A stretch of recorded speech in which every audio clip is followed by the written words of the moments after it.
Je m'appelle Quentin. Moi, je suis originaire des Vosges. J'ai grandi dans les Vosges. Donc, je suis resté jusqu'à mes 18 ans. À mes 18 ans, je suis parti après un bac scientifique. Je suis parti en école d'ingénieur à Nancy, dans une école du réseau Polytech. Et là, ouais, j'ai fait trois ans dans cette école. Et en quatrième année, je suis parti en Angleterre, en année Erasmus, à Birmingham. Et là-bas, j'ai commencé, pour faire écho un peu au sujet d'élèves dissidents, en fait, j'ai commencé à me questionner un peu sur ma place vraiment dans la société, sur ce que je voulais faire et vers où m'amener ces études. Et en fait, j'étais vraiment dans ce questionnement de savoir qu'est-ce que je veux vraiment faire. Du coup, j'ai décidé, un peu en désaccord avec mes parents, d'arrêter les études, quoi, temporairement du moins, pour partir un peu faire du woofing à droite à gauche. La question à laquelle je voulais essayer de répondre en partant, c'était est-ce que je dois arrêter mes études? Et si j'arrête, pourquoi, quoi? Pourquoi faire d'autre? Et du coup, j'ai pas du tout eu de réponse à ma question. Je suis parti, mais voilà, j'ai vécu des expériences super chouettes. C'était super intéressant. J'ai rencontré des gens hyper intéressants dans des campagnes très ressourçantes. Donc du coup, au final, un peu poussé par la pression de mes parents qui m'ont dit bah ouais, mais si t'arrêtes, tu fais quoi? Et c'est vrai que à la réponse là, j'avais pas de réponse, quoi. Donc j'ai continué l'école jusqu'en dernière année, jusqu'en cinquième année au final. J'ai validé un peu de justesse mon année. Je suis arrivé en stage de fin d'études, du coup, que j'ai fait à Lyon. Voilà, c'est pour ça qu'aujourd'hui je suis resté à Lyon. Et ce stage m'a confirmé que c'était vraiment pas ça que je voulais faire. Donc voilà, là depuis depuis octobre 2019, du coup je me suis lancé dans un service civique avec Osons ici et maintenant pour développer un projet d'accompagnement des étudiants en fin d'études.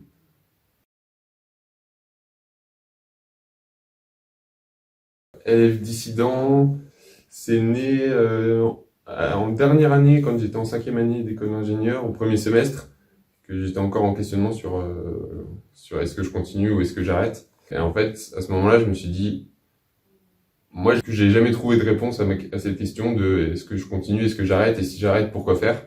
Et du coup, là, j'ai lancé un podcast qui s'appelait Élèves dissidents. J'interviewais des gens qui avaient eu un parcours un peu atypique, qui travaillaient pas forcément dans la droite lignée de leurs études.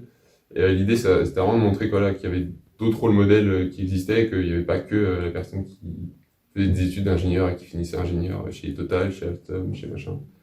Et c'était vraiment ça l'idée à la base. C'était un peu le ferment un peu d'élèves dissidents version 2, on va dire, que j'ai développé que Osons ici maintenant. Prenait plus la forme avec l'idée de carrément accompagner du coup les étudiants et les étudiantes en fin d'études, vraiment dans leur insertion professionnelle, ou le cas échéant, s'ils voulaient pas s'insérer ou elles voulaient pas s'insérer, trouver une alternative, trouver dans ce qu'ils ou elles voulaient faire.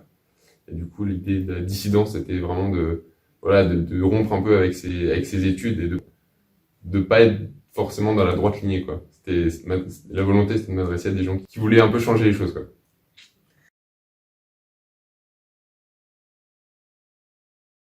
Donc en fait, t'as Catapulte, c'est un programme d'accompagnement sur 6 ou 9 mois et tu peux proposer ton idée ou ton projet à une association ou le réaliser de manière autonome. Moi, c'est la deuxième option que j'ai choisie. Donc ça m'a permis d'avoir une certaine sécurité financière aussi parce que c'était la rémunération d'un service civique, donc 550 € par mois pendant 9 mois. Ce qui est pas négligeable quand on se lançait. Voilà, on va dire c'est suffisant pour payer le loyer et manger. Et c'est vrai que si j'avais pas eu ça, je pense que j'aurais pas pu me lancer comme ça. J'aurais pas eu les ressources nécessaires. Donc pour moi, ça a vraiment été une opportunité en or pour tester cette idée.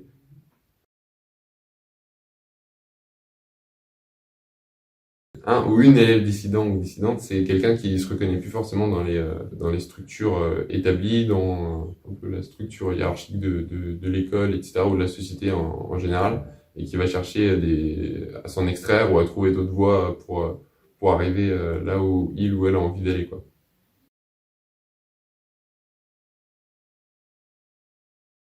La vision de la dissidence, c'est vraiment en gros, d'allier ce qui fait vibrer les personnes avec la réalité financière de la société dans laquelle on vit, quoi. Enfin, moi, aujourd'hui, j'y suis confronté. Typiquement, voilà, lié bah ouais, ce qui me fait vibrer pour aider les autres, etc. À la réalité financière, ok, j'aide les autres, mais moi, comment, entre guillemets, je finis pas à la rue à la fin du mois, quoi.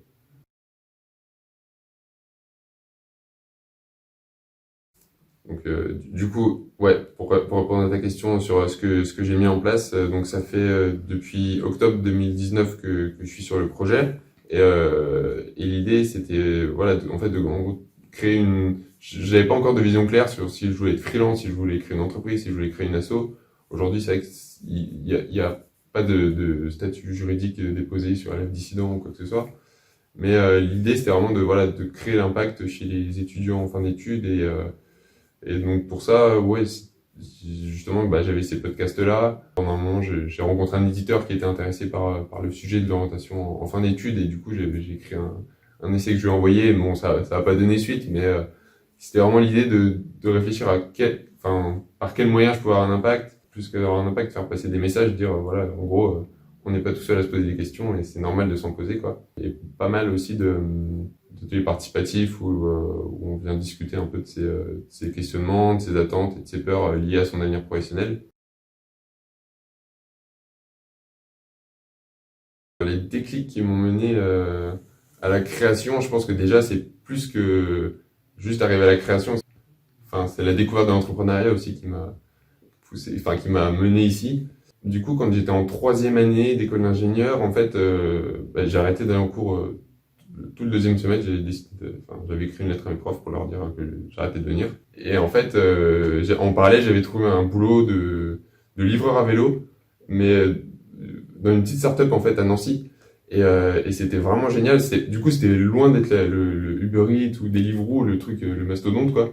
C'était une petite start-up. Il y avait, bah, ils étaient deux cofondateurs. Et on était peut-être une vingtaine de livreurs, quoi. Et c'était fou, quoi. On connaissait les fondateurs, on buvait des coups avec eux, on était tous en lien. Enfin, c'était vraiment c'était un peu l'âge d'or de cette startup qui s'appelle Fetch. Et du coup, ouais, c'est vraiment en particulier Jean-Charles Curdali, un des cofondateurs, là, qui m'a un peu fait découvrir l'entrepreneuriat. Et moi, en parallèle, du coup, vu que j'avais plus en cours, j'avais pas mal la bibliothèque et je lisais beaucoup sur l'entrepreneuriat. Je m'intéressais pas mal à ce qui se faisait. Et ouais, c'est ça en fait qui m'a mis un peu le pied à l'étrier de l'entrepreneuriat et qui m'a dit ah, ok, moi aussi un jour j'entreprendrai. Et du coup, ça fait le lien avec l'Angleterre où je voulais arrêter les cours. Et en fait, je me disais ok, je vais arrêter, mais pas pour rien en fait, parce que je veux entreprendre aussi à mon tour. Mais bon, ça c'est pas assez sécurisant pour les parents. Quand je suis arrivé à la fin de mes études, moi j'avais identifié cette problématique-là que bah, les étudiants et les étudiantes surtout qui font des études longues ont du mal à savoir vraiment ce qu'ils veulent faire parce qu'en fait on est dans des études bah, longues et théoriques et du coup qui sont pas très professionnalisantes. Du coup c'est dur de savoir vraiment dans quoi on est bon, ce qu'on aime vraiment parce que finalement c'est tellement généraliste qu'on on n'a jamais vraiment appris à savoir ce qu'on aime. C'est plus on sait ce qu'on aime pas mais on sait pas vraiment ce qu'on aime. C'était vraiment partant de cette problématique-là, qui s'était renforcée pendant mon stage de fin d'études aussi, où on était genre 15 stagiaires et sur les 15, il y en avait au moins 10 qui ne savaient pas ce qu'ils voulaient faire quoi, après le stage. Ce qui me donne de l'énergie pour entreprendre, c'est vraiment, je pense, c'est vraiment d'être au contact de ma cible en fait, enfin, au contact du coup des étudiants en fin d'études et d'étudiantes. Je pense que c'est ça qui me, dans la, enfin, au tout début, dans l'idée de créer le podcast, justement, j'étais vraiment en contact avec ces étudiants. Et ça, c'était vraiment, je pense, très enrichissant. Et du coup, ça me permettait de comprendre vraiment les problématiques, etc. Et je pense que c'est quelque chose que j'ai un peu perdu dans le fil du temps, au fil que j'ai avancé sur mon projet, où j'ai peut-être plus regardé voilà, comment créer, enfin, être rentable, du coup, comment trouver un business model, etc. Et du coup, je crois que je me suis un peu éloigné de ça, de ces de cette source d'énergie et c'est peut-être ça aussi qui fait que bah, j'ai moins l'envie aujourd'hui de créer ou du coup enfin je suis rattrapé par des réalités financières aussi mais quelques apprentissages que j'ai pu faire de cette expérience dans l'entrepreneuriat. Je pense que je suis parti vraiment avec l'idée de me dire en fait ça va être très facile d'entreprendre et d'être et d'avoir de l'argent avec ça. euh, parce que j'avais des exemples de coachs qui avaient fait ça, etc. En fait, pour moi, c'était pas si facile. Un truc super important, ouais, et je pense que même, peu importe où ça va mener Élève Dissident, c'est vraiment le fait de créer du contact et de créer du réseau, de discuter avec des gens, de parler de mon projet, d'écouter les gens parler du leur. Ça, c'est vraiment enrichissant parce que ça permet de faire des ponts entre différents aspects, etc. Et de connaître du monde. Et je crois que le réseau, ça reste encore une base hyper importante.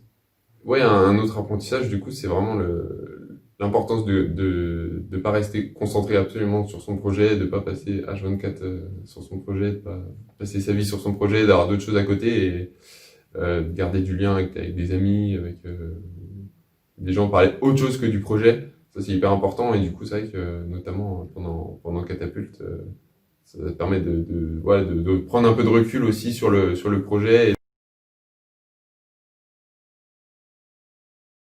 Ouais, ouais, forcément.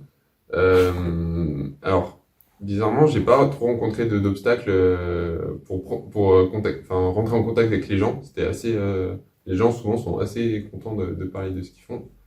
Moi, je pensais que ça allait être un obstacle justement. L'obstacle, c'est de rester concentré sur un objectif, je pense, Euh, parce que ouais, je suis parti avec l'objectif peut-être un peu large et un peu grandiloquent d'aider les étudiants et les étudiantes en fin d'études à trouver leur voie. Et c'est vrai que c'est un peu compliqué de rester concentré dessus. Et du coup, ça fait le lien avec autre chose aussi, c'est le fait d'être tout seul. Moi, ça m'a vraiment pesé. Et en fait, si je dois continuer ce projet, déjà, ce sera avec d'autres personnes. Ou si je dois faire autre chose, ce sera vraiment avec d'autres personnes, quoi. Donc, vraiment définir à plusieurs une vision, définir là où on veut aller. Ce que j'ai appris sur moi-même, pas mal de choses. Peut-être la première chose que en fait je me connais pas et que je me connaîtrai jamais parce qu'il y a tellement de situations nouvelles que je peux rencontrer. Ouais, du coup j'ai pas mal appris que j'aimais pas être seul pour entreprendre, que j'ai besoin d'avoir du temps genre pour moi, genre pour lire, pour apprendre de nouvelles choses et tout, et que passer H24 sur un projet où au final qui se transforme des fois un peu plus en envoyer beaucoup de mails ou regarder beaucoup de contenu ou des choses comme ça sur internet et du coup c'est un peu ça perd un peu de de ce qui me donne vraiment de l'énergie à la base quoi. Enfin des choses particulières à dire à des gens qui cherchent ou quoi en fait c'est vrai que moi j'aime bien lire par exemple des biographies de gens connus au moins. Et c'est vrai que dans toutes les biographies, il y a toujours cette période de doute où les gens se questionnent sur leur vie, etc. Je pense à celle de Simone de Beauvoir en particulier, où quand elle avait une vingtaine d'années, elle se disait mais quel est le sens de ma vie, etc. Est-ce que je fais ça, je fais ça? Et du coup, en fait, c'est vrai que c'est pas la. Je crois que c'est pas en se questionnant, enfin, c'est pas en restant sur place et en se demandant vraiment quel est notre rôle, etc. euh, qu'on va trouver, mais c'est plus en fait, ouais, le chemin se fait en marchant, quoi. Si des gens sont intéressés de discuter de ces sujets-là, que ce soit des étudiants en fin d'études ou des étudiantes en fin d'études d'ailleurs, ou des personnes qui sont sorties des études et qui voudraient discuter de ça autour d'un café ou d'un verre, ce serait avec plaisir. On peut se faire une petite réunion d'étudiants paumés à l'occasion.